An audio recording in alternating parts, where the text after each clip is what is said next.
puedes dar cuenta en la reforma constitucional del 2011 que dice: la elección del titular de la presidencia de la Comisión Nacional de los Derechos Humanos, así como de los integrantes del Consejo Consultivo y de titulares de los organismos de protección de derechos humanos de las entidades federativas, se ajustarán a ¿qué?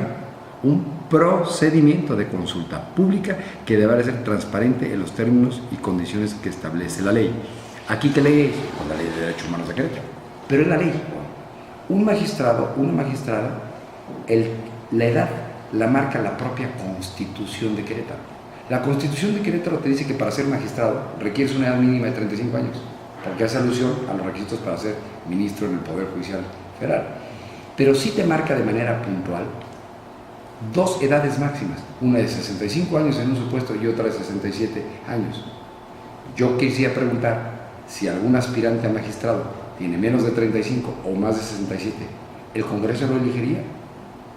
Como en este caso, y si lo elige, ¿qué dirían los que están en el supuesto legal? El Poder Legislativo no debe tener prisa, y la única prisa que debe tener es el cumplimiento estricto de la ley. El nombramiento del titular de la Presidencia de la Defensoría de los Derechos Humanos emana de la legislatura. La Ley de Derechos Humanos de Querétaro emana de la legislatura. La Constitución Política del Estado de Querétaro, de la legislatura y de los 18 ayuntamientos. Entonces, son razones sobradas para lo cual la legislatura tendría que mantener una defensa a ultranza del Estado de Derecho. Yo tengo a 13 denunciados y tengo a 3 magistrados federales. ¿Por qué? Porque tengo pruebas suficientes hoy, que yo soy el que demanda la protección de los derechos humanos para acreditar la violación a mis derechos humanos por un lado en la Comisión de Hechos Delictivos. Porque no olvidemos que en el juicio de Pérez Guzmán, que aquí te lo pongo el esquema, quien está siendo autoridad responsable es la legislatura, no Miguel Nava. Tengo 2 juicios de amparo en trámite, no sobreseídos, primero representando a la Defensoría de los Derechos Humanos y otro como Miguel Nava. Yo soy parte quien denuncio violaciones a mis derechos humanos y ahí tengo una suspensión definitiva. Se advirtió perfectamente bien que hasta en tanto no se resuelvan los juicios, tendría que ser. ¿Qué es lo que pasa con el Poder Judicial del Estado y el Poder Judicial Federal? Al yo encontrarme en un estado de desprotección, en un juicio que tiene Pérez Guzmán y en un juicio de amparo, elevé mi petición a la Comisión Interamericana de Derechos Humanos. Tardará el tiempo que tengan que tardar, pero ahí las autoridades señaladas como responsables, hoy que ya se materializan los hechos, son el Poder Judicial del Estado y el Poder Judicial Federal. El Poder Judicial del Estado a través de 13 magistrados y el Poder Judicial Federal a través de 3 magistrados en un colegiado.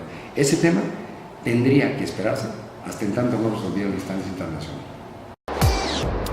Yo creo que quien tiene una crisis institucional es quien es señalado por violar derechos humanos. No existe un solo juicio, local o federal, en donde se acuse a la Defensoría de su presidente. Quien tendría una crisis institucional, repito, sería el Poder Legislativo, porque tiene el juicio por violar derechos humanos de Pérez Guzmán, porque tiene el juicio de un tercero ajeno que se llama Oceloatl Ramírez, diciendo que eso no lo pueden hacer, y si lo hacen, invítenme a mí, porque tiene el juicio de amparo promovido por la Defensoría de Derechos Humanos y porque tiene un juicio de amparo promovido por Miguel Nava Alvarado. Eso es tener una crisis institucional. No existe una sentencia, suponiendo sin conceder que hablara de reposición, que no lo dice, que se anula la elección o que se revoque el nombramiento. ¿Cómo una persona elegida la regresa a ser aspirante? Pues solamente violando la Constitución. ¿Cómo repones un procedimiento de elección en función a una resolución judicial? Pues violando la Constitución General. Y saben perfectamente bien los legisladores que si lo hacen, serían acreedores a lo que se llama responsabilidad política.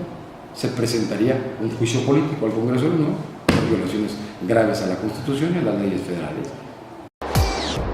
Yo fui a decirles, lo que están haciendo es ilegal. Ahí hay 8 sentencias de cada una de las fases procesales y díganme, señores legisladores, dónde dice reponer un procedimiento. Díganme dónde se revoca mi nombramiento. Díganme dónde se anula la elección. Porque la protección que da la Constitución es sola y exclusivamente podemos ser responsables penalmente. Y penalmente si nos quita la protección de la Constitución que nos da, pero hasta antes de sentenciarnos. ¿Por qué? Porque no podemos ser sujetos de responsabilidad por la función que hacemos. Y lo mismo le pasa al presidente de la República, aquí en Querétaro le pasa a magistrados, a diputados, a presidentes municipales. No podemos ser objeto de molestia, de censura, en razón de lo que estamos ejerciendo en nuestra función pública.